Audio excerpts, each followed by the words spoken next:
ओम नमः सिद्धेभ्याय जय श्री ओम नमः सिद्धेभ्याय जय श्री ओम नमः सिद्धेभ्याय।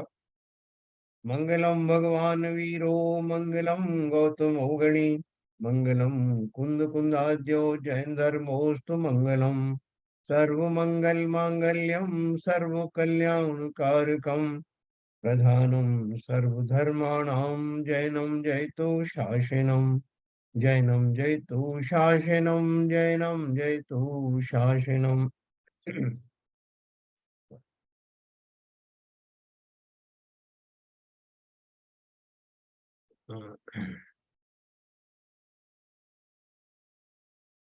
हमारा ये नया टॉपिक चल रहा था, सवीर्य ध्यान का वर्णन। सवीर्य ध्यान का वर्णन का अर्थ क्या है कि मतलब पूर्ण सामर्थ्य के साथ अब जो ध्यान करने वाले हैं, जो पॉजिटिव ध्यान करने वाले हैं, वो ध्यान कैसा है। उस ध्यान को करने से पहले जीव अपनी परिस्थितियों को ध्यान में रखते हुए ध्यान करने का जो संकल्प लेता है, अपना सामर्थ्य को तोल करके कि मैं किस योग्य हूँ, ऐसा सब सोच करके फिर वो ध्यान का जो संकल्प लेता है, वो सवीर्य ध्यान का वर्णन कहलाता है।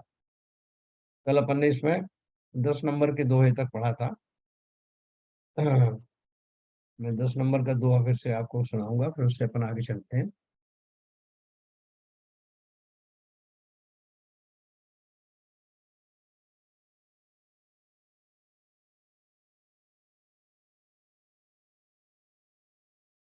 हाँ, 10 नंबर का था, मम शक्तिया गुणग्रामो व्यक्त्या च परमेष्ठिनः एतावानावयोर्भेदः शक्ति व्यक्ति स्वभावतः।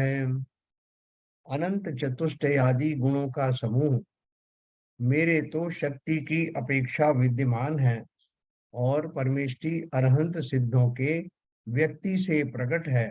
हम दोनों में यह शक्ति और व्यक्ति के स्वभाव से ही भेद है। वास्तव में शक्ति की अपेक्षा अभेद है। कल अपन ने ये बात पढ़ी थी, इसमें ये कहा गया है कि जो अनंत चतुष्टय आदि गुण हैं वो सभी जीवों में पाए जाते हैं समान रूप से। लेकिन जिन जीवों में अभी, जो मेरी श्रेणी के जो सब जीव, हमारी श्रेणी के जो जीव हैं, उनमें शक्ति की अपेक्षा तो विद्यमान है, लेकिन अभी वो व्यक्त नहीं हुए हैं, यानी उनमें उतना डेवलपमेंट नहीं हुआ है जैसा परमेष्टियों में और अरहंत सिद्ध आदि में होता है। हम दोनों में शक्ति और व्यक्ति के स्वभाव से ही भेद है। वास्तव में शक्ति की अपेक्षा से तो अभेद है। दो खाली इतना ही डिफरेंस है, बाकी शक्तियों की अपेक्षा तो समस्त जीव द्रव्यों में वो अनंत चतुष्टयादि, अनंत सुख, अनंत वीर, अनंत ज्ञान, अनंत दर्शन, अनंत सुख, अनंत वीर, ये चारों ही चतुष्टय हम सब जीवों में समान रूप से पाए जाते। इसी में उन्होंने एक दिया है, नंबर 1 का, नासत नासत पूर्वाश्च पूर्वो न नो निर्विशेष विकाराद विकारजा स्वाभाविक विशेषा यह भूत पूर्वाश्च तद्गुणा। तद्गुण कहिए जो आत्मा के गुण हैं, वे जिनके विशेष नहीं हैं और विकार से उत्पन्न हुए मति ज्ञानादिक हैं, वे संसारी जीवों के साधारण हैं। सो ये गुण तो असत पूर्व कहिए, अपूर्व नहीं है, विद्यमान है, तथा पूर्व में नहीं भी थे, नवीन भी उत्पन्न होते हैं और स्वाभाविक हैं। वे विशेष अनंत ज्ञानादिक हैं। सो ये अभूतपूर्व हैं, पूर्व में कभी प्रकट नहीं हुए, ऐसे नवीन हैं। देखो क्या बता रहे हैं, महाभारत में क्लियर किया है। द्रव्य अनादि निधन है, उनमें जो पर्याय हैं वे क्षण क्षण में उत्पन्न होते और विनष्टे हैं, है ना। द्रव्य कैसा है, अनादि निधन है, कोई भी द्रव्य कभी नया उत्पन्न हुआ नहीं है और ना ही कभी उसका विनाश होता है। अनादि निधन है वे, उनमें जो पर्याय हैं, है ना, जैसे हमें जीव द्रव्य है 84 लाख योनियों में अलग अलग उनमें गतियों में रहता है अलग अलग, तो उनमें उनके शरीर अलग अलग हो जाते हैं, उसी हिसाब से उनका ज्ञान का भी जो उघाड़ है वो कम ज्यादा होता रहता है। तो इस तरह से उनकी जो पर्याय हैं वो बदलती रहती हैं, लेकिन जो उनके गुण हैं वो कैसे गुण हैं, उन पर्यायों में वो प्रकट नहीं हुए, डेवलप नहीं हुए, लेकिन हैं तो सही।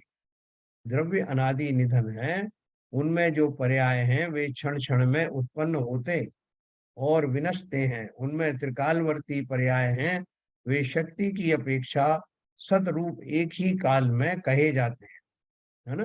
जो शक्ति की अपेक्षा तो हर काल में, हर एक क्षण में, चाहे वो किसी भी पर्याय में जीव चला जाए, शक्ति की अपेक्षा से ये गुण उसमें सदा विद्यमान रहते हैं। उनमें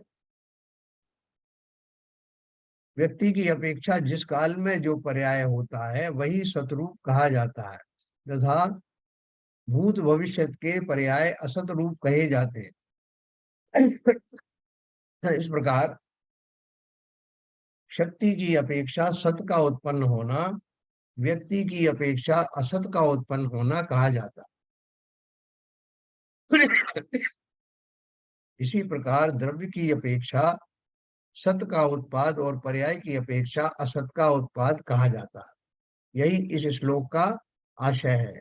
यह क्या आशय है? इस प्रकार आत्म द्रव्य में भी सामान्यता से मति ज्ञाने गुण भूतपूर्व कहे जाते हैं तथा अभूतपूर्व भी कहे जाते हैं, किंतु वास्तव में अनंत चतुष्टयादिक ही अभूतपूर्व कहे जाते हैं। जैसे नए विभाग से वस्तु का स्वरूप जानना। ये क्या बताया नए विभाग से? कि मेरे अंदर में जो घटित होने वाली पर्यायों की अपेक्षा से तो जो है सब कुछ अलग अलग होता है। हर पर्याय में नवीन प्रकार का ज्ञान होता है, नवीन प्रकार के गुण दिखाई देते हैं। ये सब पर्याय की अपेक्षा अगर देखें तो, लेकिन अगर द्रव्य की अपेक्षा से देखें तो मैं जीव द्रव्य हूँ, और जीव द्रव्य का कोई भी ऐसा समय नहीं होता जब उसको ये अनंत चतुष्टय उसके अंदर नहीं रहते। वही ज्ञान, वही वीर, वही सुख आदि उसमें निरंतर व्याप्त रहते हैं। खाली फर्क ये है कि वो अनंत अरहंत सिद्ध आदि में वो प्रकट रूप से, व्यक्त रूप से पाए जाते हैं। 11 नंबर का देखिए।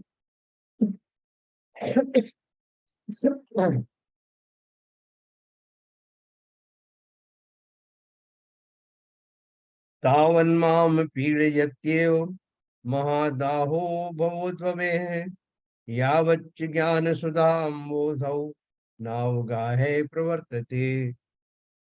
तत्पश्चात ऐसा विचार करे कि जब तक ज्ञान रूपी समुद्र में मेरा अवगाह स्नान करना नहीं होता, तब तक ही मुझे संसार से उत्पन्न हुआ दाह पीड़ित करता है। जब तक ज्ञान रूपी समुद्र में मेरा अवगाह यानी स्नान करना नहीं होता, तब तक ही मुझे संसार से उत्पन्न हुआ दाह पीड़ित करता है। यानी किसी व्यक्ति को दाह रोग हो जाता ना, इसके शरीर से पूरी गर्मी निकलती रहती है, उसमें आ, उष्णता के मारे उसका जीना मुश्किल हो जाता है। तो ऐसा व्यक्ति को अपन कुछ अमृत कुंभ में, या जैसे जल में जहाँ बहुत शांत वातावरण हो, ऐसे जल में स्नान करने के लिए बोलते हैं। तो उसमें स्नान करते ही उसके दाह रोग जो है वो निवृत्ति को प्राप्त होता है, और उसको काफी सुकून, शांति मिलती है। तो ये बोल रहे हैं कि मुझे क्यों सुकून नहीं मिल रहा है, मुझे क्यों शांति नहीं मिल रही, क्योंकि दाह रोग तो, संसार का ताप तो मुझे सता ही रहा है, लेकिन मुझे ऐसा पर्याप्त जगह नहीं दिखाई दे रही, ऐसी उत्तम जगह नहीं दिखाई दे रही जिसके जल में मैं स्नान करके अपने संसार ताप को का निवारण कर सकूं। तो जब तक ज्ञान रूपी समुद्र में मेरा अवगाह यानी स्नान करना नहीं होता, तब तक ही मुझे संसार से उत्पन्न हुआ दाह पीड़ित करता है ना। अगला है 12 नंबर। अहम न नारको अहम न नारको नामना तिरंगनापि मानुषः न देवः किंतु सिद्धात्मा सर्वो अयम कर्म विक्रम है। यदि शुद्ध निश्चय न की दृष्टि से देखता हूँ, तब ना तो मैं नारकी हूँ, ना तिर्यंश हूँ, ना मनुष्य व देव ही हूँ, किंतु सिद्ध स्वरूप हूँ। या उन्हें शुद्ध निश्चय से अगर मैं देखूं, अपने जीवत्व की ओर देखूं, अपने चैतन्यत्व के ओर देखूं, तो ये जो जितनी भी पर्यायों में रहा वो मेरा स्वरूप नहीं था। ना तो मैं नारकी हूँ, ना तिर्यंच हूँ, ना मनुष्य हूँ, ना देव हूँ, किंतु सिद्ध स्वरूप ही हूँ। ये नारकादिक अवस्थाएं हैं, सो सब कर्म का विक्रम पराक्रम है, इस प्रकार भावना करे। ये क्यों भावना की जा रही है? ये चिंतन अभी क्यों किया जा रहा है? इसलिए कि अब मैं अपनी अंतिम उड़ान भरने वाला हूँ। अंतिम उड़ान भरने के लिए कोई जैसा उसके ऊपर पैड के ऊपर पैर रखता है, तो उसमें बहुत सारे लोग उसका उत्साहवर्धन करते हैं। उत्साहवर्धन करते हैं कि देखो, तुम्हारे अंदर बहुत शक्ति है। जितने भी ये सब लोग खड़े हुए हैं, ये सब देख रहे हैं, इनमें किसी में शक्ति नहीं है जो तुम में है। और उस शक्ति से तुम भरे हुए अवश्य ही वो रिकॉर्ड बना लोगे। आज तक किसी तुमने, चलो पहले भी कितने रिकॉर्ड बनाए, अब ये तुम्हारा अंतिम रिकॉर्ड बनेगा और तुम ही बना सकते हो। ऐसा करके हम उसका उत्साहवर्धन करते हैं। तो वो उत्साहवर्धन करने से उसमें वो जोश जो है दोगुना हो जाता है, और वो छलांग अपनी यथा योग्य छलांग लगा पाता है। उसी प्रकार से ये जो चिंतन चल रहा है, जिसमें पहले भी अपन ने ये कहा कि भाई मैं किन किन पर्यायों से होके गुजरा हूँ, मुझे अब तक वो सब प्राप्त नहीं हुआ।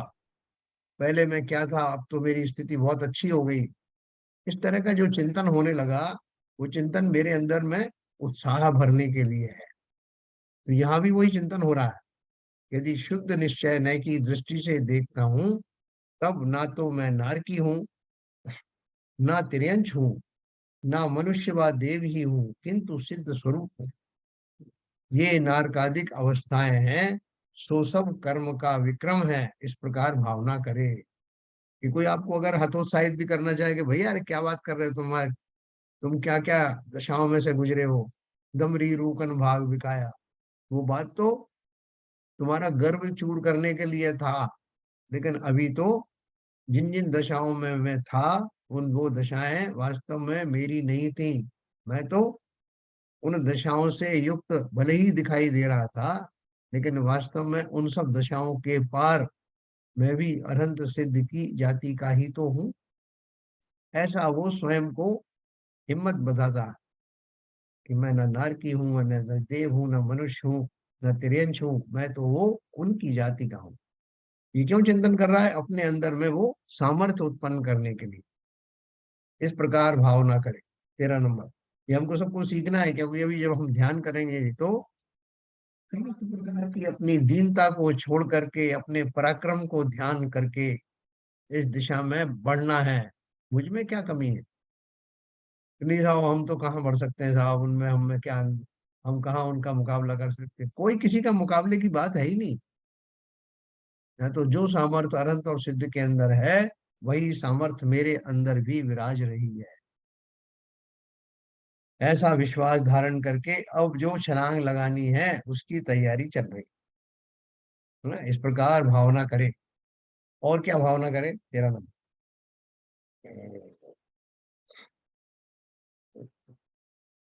अनंत वीर विज्ञान दृगानंदात्मकोऽप्यहम्, किम न प्रोण्यमूलयाम्य विद्ये प्रतिपक्ष विषद्रुमम्।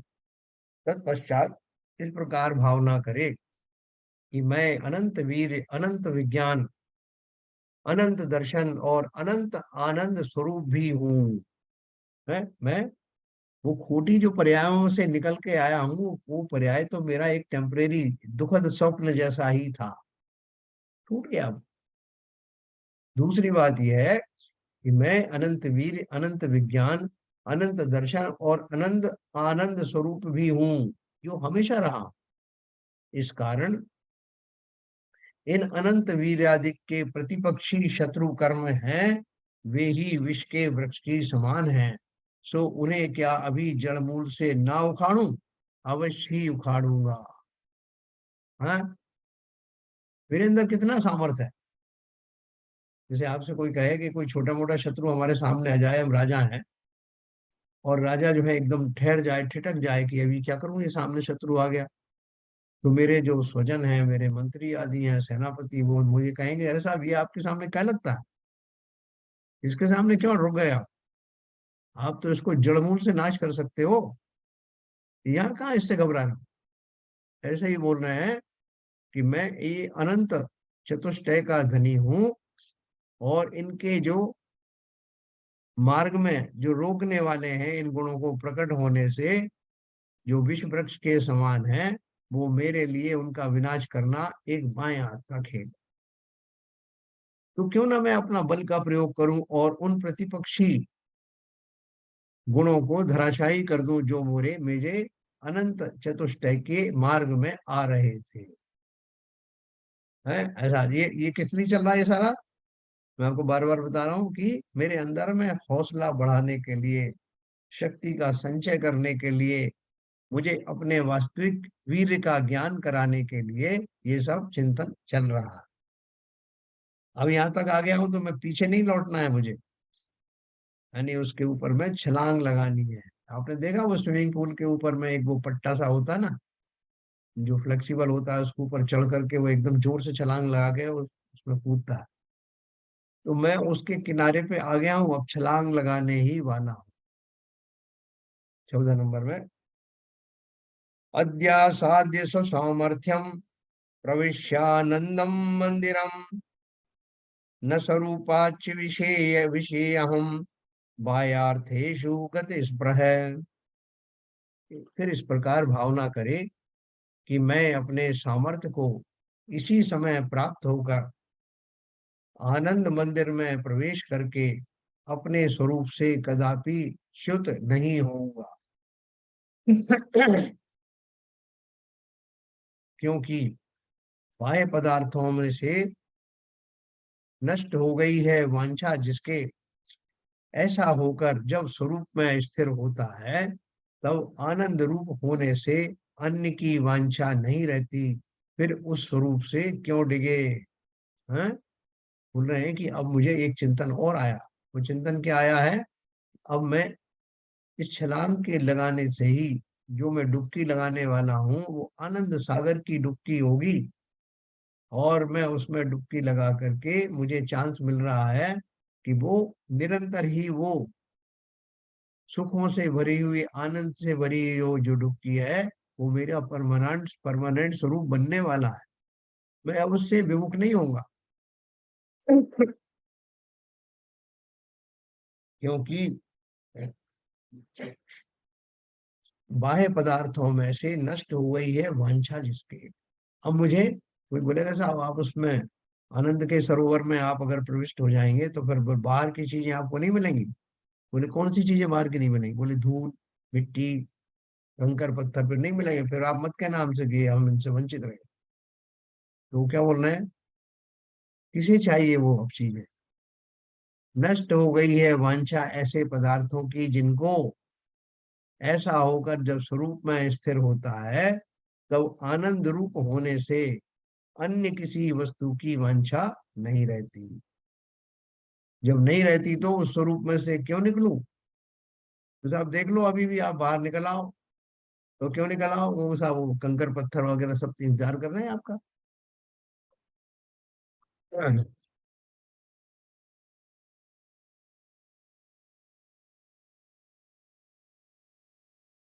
तो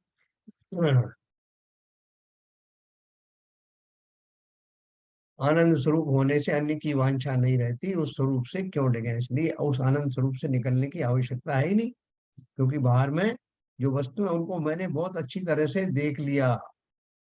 भवन में जी भर घूम चुका, कण कण को जी भर भर देखा, क्या रखा है वहां। इसलिए अब मैं अपने आनंद स्वरूप से बाहर निकलूंगा नहीं। अभी ध्यान में जाना जा रहा हूँ, उसके लिए सब मेरी तैयारी हो रही। 15 नंबर,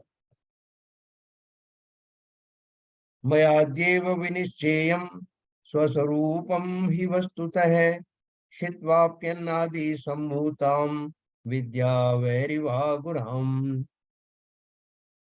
तथा अनादि से उत्पन्न हुई अज्ञानता रूपी कर्म रूपी वैरी की फांसी को छिन्न करके इसी समय ही वास्तविक अपने स्वरूप को निश्चय करना चाहिए। अनादि से उत्पन्न हुई अज्ञानता रूपी बैरी की फांसी को छिन्न करके इसी समय ही वास्तविक अपने स्वरूप को निश्चय करना चाहिए। इस प्रकार ध्यान का उद्यम करने वाला अपने पराक्रम को संभाल कर प्रतिज्ञा करता है, सो कहते हैं। हाँ? बोलते हैं कि जब वो हनुमान जी को नागपाश में बांधा गया, लंका में जब वो गए थे ना, उनकी वो जिस समय लंका में आग लगाई थी और ये सब हुआ था, उस समय उनके ऊपर में एक नागपाश फेंका गया था। तो नागपाश जो है वो ऐसा होता है कि जो बड़े बड़े योद्धाओं को बिल्कुल जकड़ देता है, कैद कर लेता है। और वो उसमें कैद करके वो उनका जो रावण का पुत्र उन्हें लेके आ रहा था। तो हनुमान जी हंसे। वो क्यों हंस रहे हो भाई? तो उन्होंने बोला ये नागपाश मेरे लिए कुछ भी नहीं है। ये इसमें भी दिखाया था, वैष्णव रामायण में जो दिखाई थी टीवी पर, उस पर भी दिखाया कि वो जानबूझ करके उसमें कैद हो गए थे। तो यहाँ पे उन्होंने क्या किया, जैन रामायण के अनुसार उन्होंने उसको दो तीन ऐसा जोर से झटके दिया और नागपाश टूट गया। क्या महाबली थे हनुमान जी, ऐसे नागपाश कहाँ लगते हैं। तो यहाँ इस समय मैं भी उस राइडिंग पैड के ऊपर खड़ा हुआ अपने सामर्थ्य को तोल रहा हूँ। और कैसा सामर्थ्य है कि पीछे से किसी ने एक फंदा डाल दिया मेरी गर्दन में, और पीछे से खींच रहा है कि देखे कैसे ये कूदता है। लेकिन मैं उस समय बहुत बलशाली हूँ और मुझे अपने बल का पूर्ण ज्ञान है। तो ऐसा फंदे को एक हाथ में तोड़ देता है, एक उपक्रम से ही टूट जाता है। उसी को बताया तब। तथा अनादि से उत्पन्न हुई अज्ञानता रूपी यानी कर्म रूपी बैरी की फांसी को छिन्न करके इसी समय ही वास्तविक अपने स्वरूप को निश्चय करना चाहिए। वो अंतिम कोशिश किसी ने की रोकने की मुझे, लेकिन मैं अब अपने बल और उत्साह से भरा हुआ ऐसे किसी बंधन को ना तो स्वीकार करता हूँ, ना ही उसके आगे असमर्थ दिखाई देता हूँ। थोड़ा सी कोशिश करके मैंने वो बंधन भी तोड़ दिए। अब अब तैयार हूं मैं। इस प्रकार ध्यान का उद्यम करने वाला अपने पराक्रम को संभाल कर प्रतिज्ञा करता है। क्या प्रतिज्ञा करता है, सो कहते हैं। देखो, ये जो कोई काल्पनिक चीज नहीं है, ये रूपक के माध्यम से समझना कि जैसे मैं ही उद्यत हुआ हूँ उस ध्यान रूपी सरोवर में डुबकी लगाने के लिए पूर्णता तैयार हूँ। समस्त प्रकार से अपने बल को मैंने अब आंक लिया है। समस्त प्रकार से बैरियों की निस्सारता और सांसारिक भोगों की निस्सारता मैंने समझ ली है। अब मुझे कोई रोक नहीं सकता नहीं। अभी देखो, और अंतिम मेरा चिंतन क्या है, 16 नंबर पर।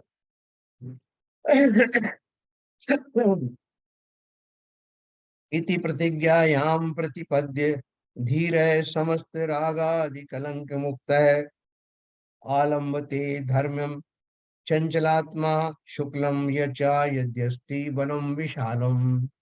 इस प्रकार पूर्वोक्त रीति से प्रतिज्ञा को अंगीकार करके धीर वीर चंचलता रहित पुरुष समस्त रागादिक रूप कलंक से रहित होकर धर्म ध्यान का आलंबन करता है। देखो, मैं आपको धर्म ध्यान के बारे में बहुत विस्तार से बताने वाला हूँ। तो उस धर्म ध्यान का जब चैप्टर आए तो उसमें आपको लीन हो जाना है पूरी तरह से। उसके पहले ये हम अपनी सामर्थ्य की बात कर रहे हैं, उस प्रतिज्ञा की बात कर रहे हैं जो मुझे अब उस धर्म ध्यान से डिगा नहीं सकती। जिसकी वजह से, जिसकी होने की वजह से, इस प्रतिज्ञा के होने से अब मैं धर्म ध्यान से डिग नहीं सकता। तो क्या प्रतिज्ञा की है? इस प्रकार पूर्वोक्त रीति से प्रतिज्ञा को अंगीकार करके धीर वीर चंचलता रहित पुरुष समस्त रागादिक रूप कलंक से रहित होकर धर्म ध्यान का आलंबन करता है। और यदि उसकी सामर्थ्य उत्तम हो, अर्थात शुक्ल ध्यान के योग्य हो, तो शुक्ल ध्यान का अवलंबन भी करता है। एक ही झटके में धर्म ध्यान तो अपन में तो प्रविष्ट होंगे ही होंगे। धर्म ध्यान की जो पराकाष्ठा है, जो रूपातीत धर्म ध्यान है, उसके बाद में शुक्ल ध्यान प्रारंभ होता है। तो पूर्ण शक्ति के साथ में उस धर्म ध्यान में प्रविष्ट करके और शुक्ल ध्यान तक भी बढ़ सकता हूँ, है ना। जैसे किसी ने कोई रेस लगाई, मैराथन दौड़ आदि लगाई, उसमें उन्होंने कुछ निशान बना दिए कि साहब यहाँ तक आप अगर पहुंच गए इतने टाइम में तो आप नेशनल खिलाड़ी कहलाएंगे, और अगर आपने थोड़ा और साहस किया तो इंटरनेशनल कहलाएंगे और आगे बढ़ गए। तो यहाँ मैं नेशनल और इंटरनेशनल दोनों बनने जा रहा हूँ। अपनी सामर्थ्य को भली प्रकार से अवलोकन करके अब मैं न केवल धर्म ध्यान में, बल्कि और अगर सामर्थ्य बढ़ाई तो शुक्ल ध्यान में जाके स्थापित हो सकता हूँ। तो आपके मुंह में पानी आ जाना चाहिए कि अब मैं उस दशा को प्राप्त होने वाला हूँ जो परम सुख का देने वाली है, जिसको परम योगी करते हैं, जिसको करने से ही जीव अनंत और सिद्ध की दिशाओं में विद्यमान हो जाता है। इस प्रकार ध्यान करने की प्रतिज्ञा का वर्णन किया। अब ध्येय वस्तु का वर्णन करते हैं। आचार्य जी ने देखा, गुरु जी ने देखा कि अब ये व्यक्ति तैयार है हर तरह से, इसका चिंतन भी सही हो गया, इसके रोम रोम में अभी साहस भर गया, इसको अपनी वर्तमान पर्याय का ज्ञान हो गया और पूर्व पर्यायों से इसका भ्रम टूट गया। तो गुरु जी बहुत प्रसन्न है कि अब ये मेरा शिष्य अवश्य ही लक्ष्य को भेद पाएगा। तो पहले तो गुरु जी ने उसको, उसका जोश और होश दोनों देखा, फिर उसे बताया कि भैया ध्यान करने के लिए तो तैयार हो गए, लेकिन ध्यान किसका करोगे? क्या ये लक्ष्य हमारा बहुत स्पष्ट है? तो क्या उन्होंने बताया, अब ध्येय वस्तु का वर्णन करते हैं।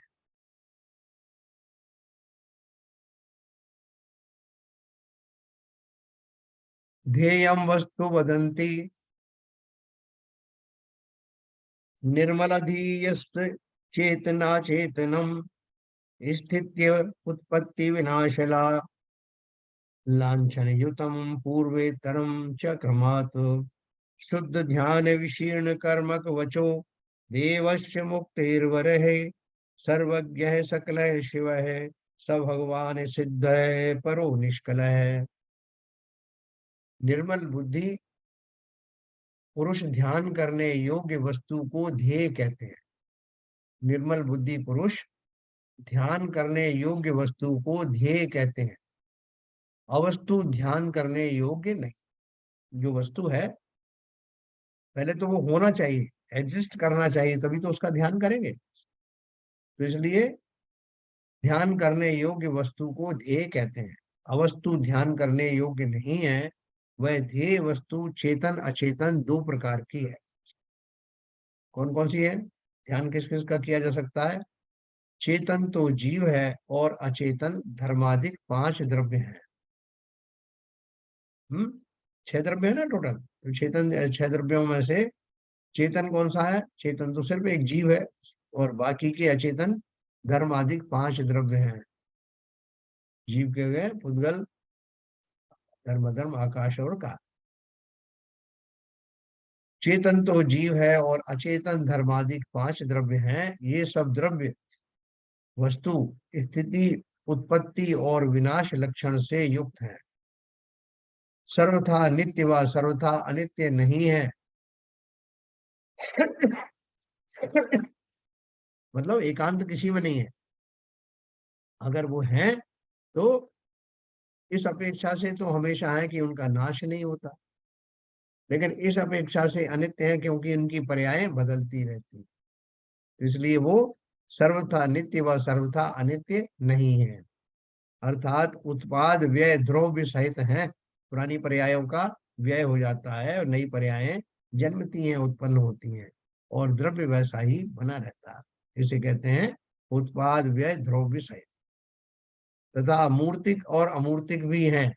इसमें से कौन से मूर्तिक है? मूर्तिक माने जिनका आकार दिखाई देता है, आंखों से दिखाई देता है।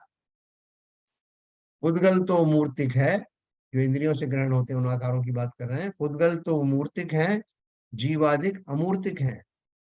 चैतन्य ध्येय है, एक तो शुद्ध ध्यान से नष्ट हुआ है कर्म रूप आवरण जिसका, ऐसा मुक्ति का वर सर्वज्ञ देव सकल अर्थात देह सहित समस्त कल्याण के पूरक अरहंत भगवान हैं।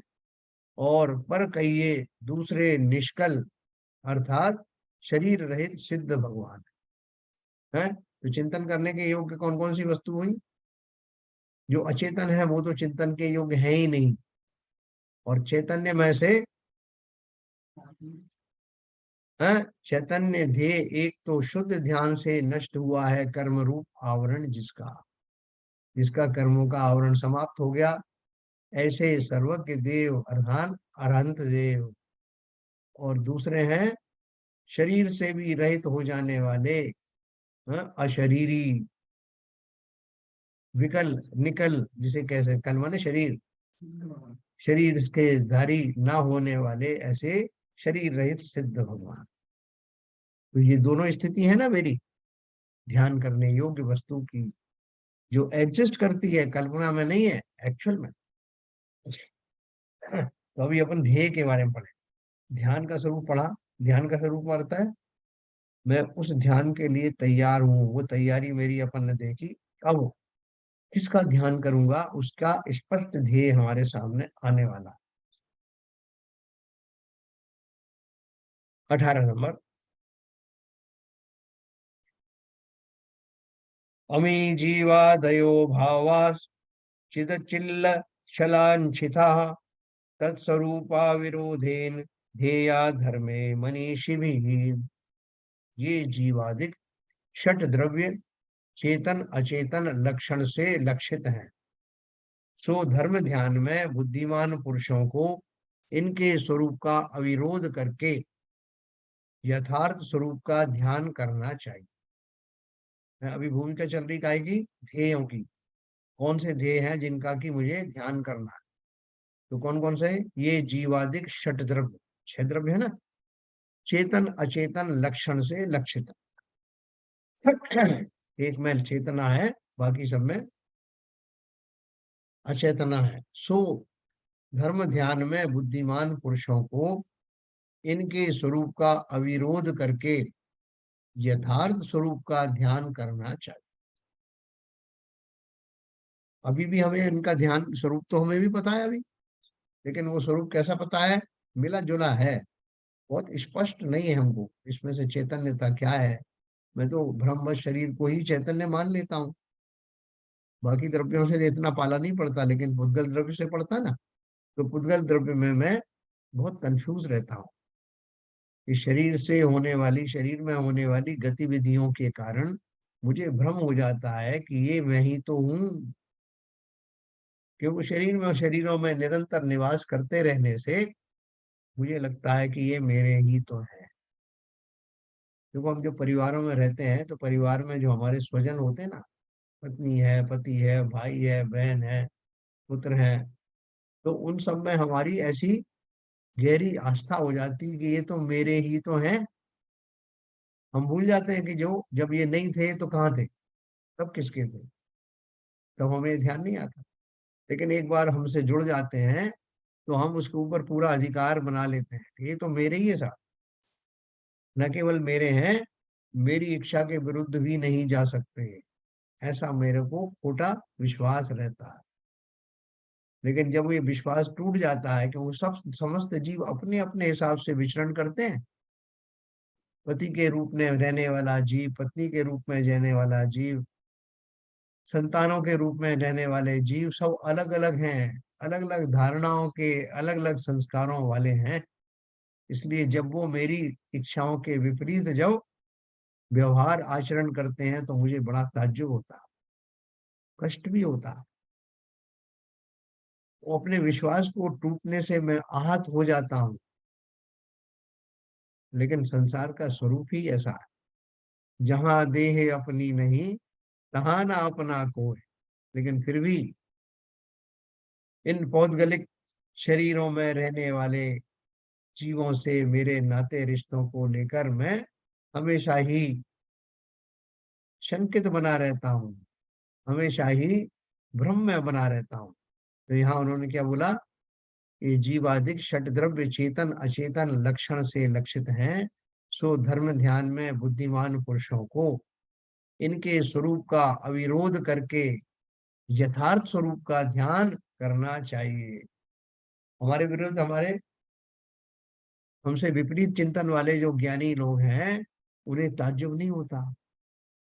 उसी परिवार में रहने वाले जब जीव अपने अपने हिसाब से अपने स्टाइल में व्यवहार करते हैं, तो ज्ञानियों को कोई ताज्जुब नहीं होता, क्योंकि वो तो पहले से जानते हैं कि सभी जीव अपने अपने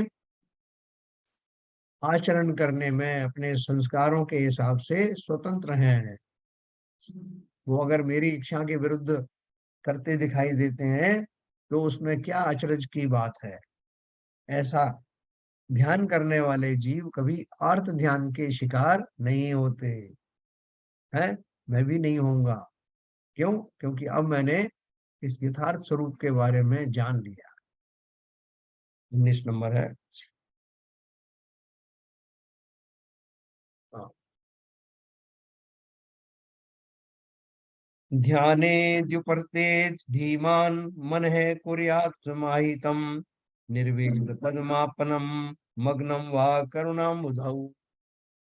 ध्यान के पूर्ण होने पर धीमान पुरुष यानी बुद्धिमान पुरुष मन को सावधान रूप वैराग्य पद को प्राप्त करे अथवा करुणा रूपी समुद्र में मग्न करे।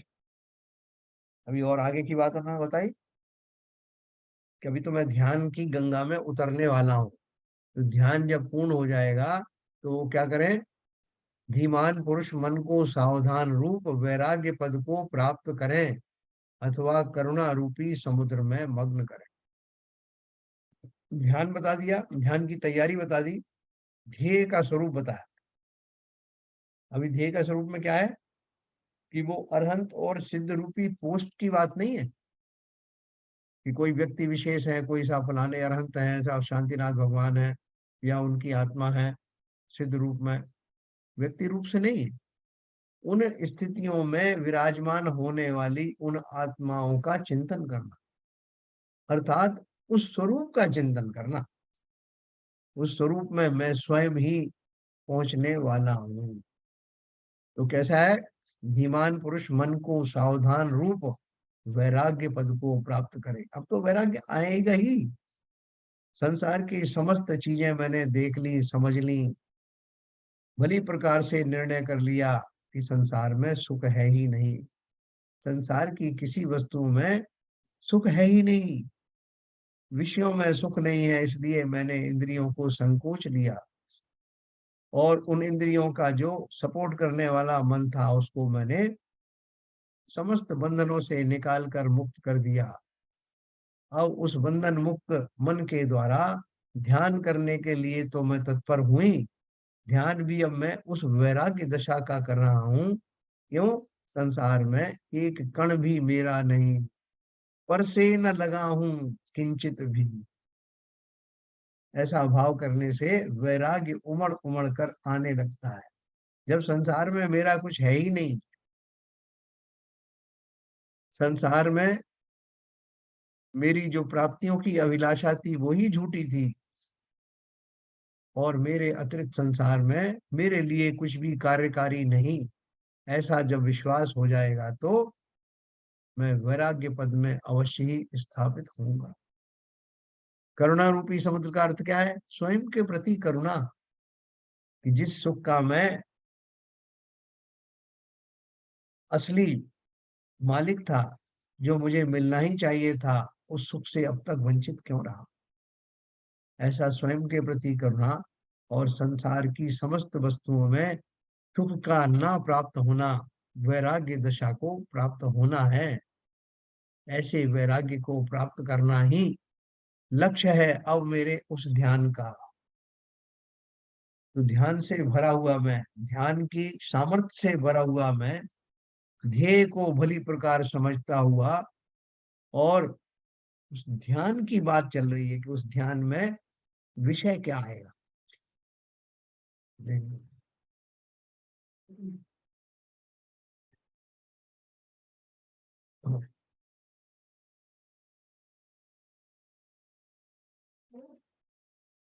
अतलोक 20 नंबर। अतलोकत्रयीनाथं मूर्तं परमेश्वरं ध्यातुं प्रक्रमते साक्षात् परमात्मानं व्ययम्। अथवा तीन लोक के नाथ अमूर्तिक परमेश्वर परमात्मा अविनाशी का ही साक्षात ध्यान करने का प्रारंभ करें। तीन लोक के नाथ अमूर्तिक परमेश्वर परमात्मा अविनाशी का ही साक्षात ध्यान करने का आरंभ करें। तो क्या उन्होंने बोला? एक तो ऊपर बता दिया हमको कि क्या करना है वैराग्य पद की प्राप्ति के लिए। तीन लोक के नाथ अमूर्तिक परमेश्वर परमात्मा अविनाशी का ही साक्षात ध्यान करने का प्रारंभ करें। अब तीन लोक के नाथ में कौन है? अमूर्तिक परमेश्वर, यानी मूल रूप से तो आत्मा की ही बात है। तीन लोक का नाथ जो है हम अनंत आदि को भी बोलते हैं, लेकिन यहाँ कहने का अर्थ क्या है कि मैं, हाँ, वो मीटिंग के लिए बात कर रहा हूँ, मीटिंग के लिए।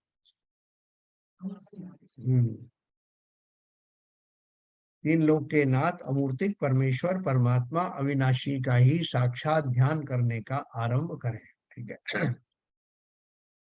अब मैं आपको ये शेयरिंग बंद करते हैं, अपन थोड़ी बात करेंगे।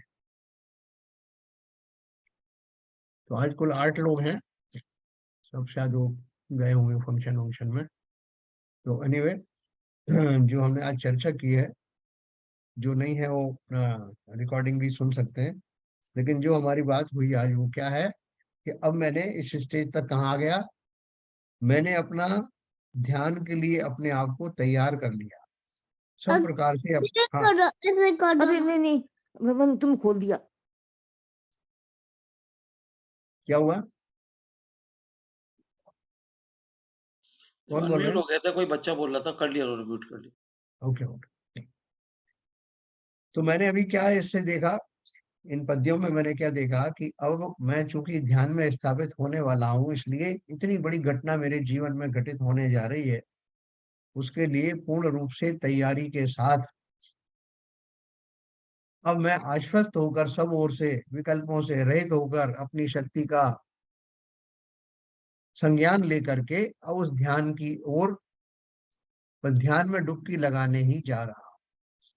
गुरुजी ने कहा कि 1 मिनट रुको तो सही, ध्यान में डुबकी तो लगा रहे हो, लेकिन ध्यान का विषय क्या रहेगा, किस बात का ध्यान करोगे, ध्येय क्या है? तो मुझे मालूम पड़ गया, मैंने बोला ध्यान करूंगा मैं, बाकी अचेतन द्रव्य तो मेरे हैं ही नहीं, चेतन द्रव्यों में मैं ही हूँ। इस चैतन्य में से भी उस परम चैतन्य का ध्यान करूंगा जो समस्त प्रकार के विकल्पों से रहित हैं, या तो अरहंत हैं या सिद्ध हैं, उनका ध्यान करूं।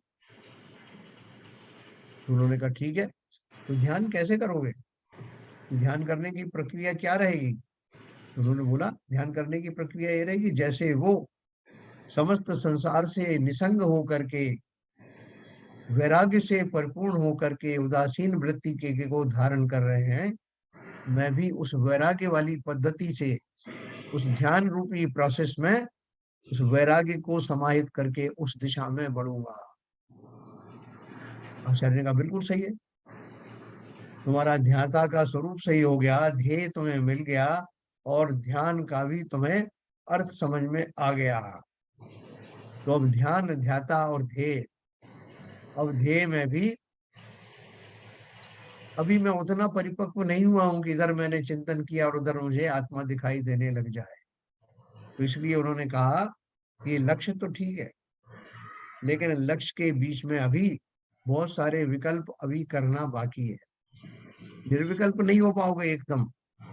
तो इसलिए आगे जो चैप्टर आएंगे उसमें, अभी तो इसमें भी थोड़ा बाकी है, उसमें ये बताया जाएगा कि अभी उस धर्म ध्यान में प्रविष्ट होने के लिए और धर्म ध्यान रूपी सागर में जितने समय मैं रहूंगा मेरा चिंतन कैसा रहेगा, और पश्चात उस सागर से निकल करके मैं दूसरे सागर में प्रविष्ट करूंगा जिसका नाम शुक्ल ध्यान है। तो ये धर्म ध्यान और शुक्ल ध्यान से मैं प्रविष्ट होने से जस्ट पहले की भूमिकाएं हम पढ़ रहे हैं। अत्यंत उत्साह के साथ में ऐसा मसाला हमको मिला है, शुभ चंद्राचार्य जी ने जो हमें परोसा है, सामान्य ग्रंथों में मिलेगा नहीं। जैसे अभी उनके धुओं से ऐसा लगता है कि ध्यान से पूर्व ही उनको वो जो आनंद की जो यात्रा है वो चालू हो चुकी है। जी हाँ, बिल्कुल सही कहा आपने। देखो इसको जितना जितना अपन कोई बड़ा बच्चा होता है ना, बच्चे को अपन कोई चीज देते हैं और वो कहता है, जिद करता है कि मुझे तो वो कोई फालतू की चीज के लिए जिद करता है, तो अपन जो उसको देने जा रहे हैं उसके गुण उसको बताते हैं कि बेटा ये देखो इसमें है क्या क्या चीज, तुम कहाँ उसके पीछे पड़े हो। ऐसे ही आचार्यों ने हमें इस मुकाम तक ले आए हैं जहाँ अब बाकी सब वस्तुएं हमें निरर्थक सी प्रतीत होने लगी।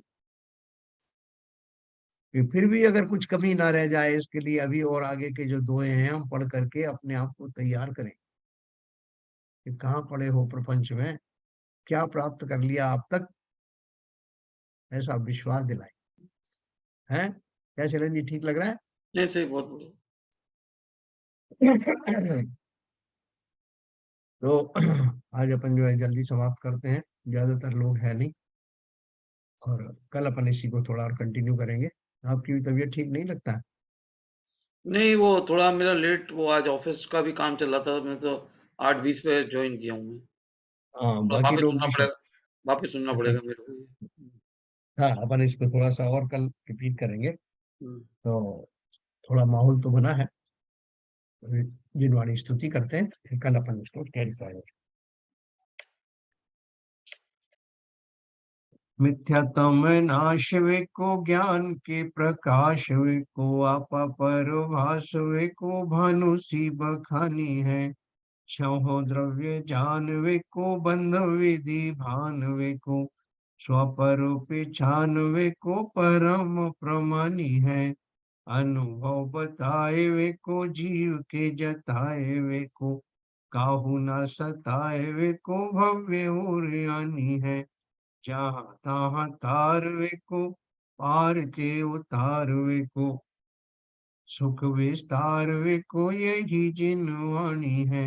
हे जिनवाणी भारती तो ये जपू दिन रैन, जो तेरी शरणा गहे सो पावे सुख चैन। या वाणी के ज्ञान ते सूझे लोकालोक, सो वाणी मस्तक धरूं सदा देत हूँ धो। जिनवाणी माता की जय। नौकार मंत्र।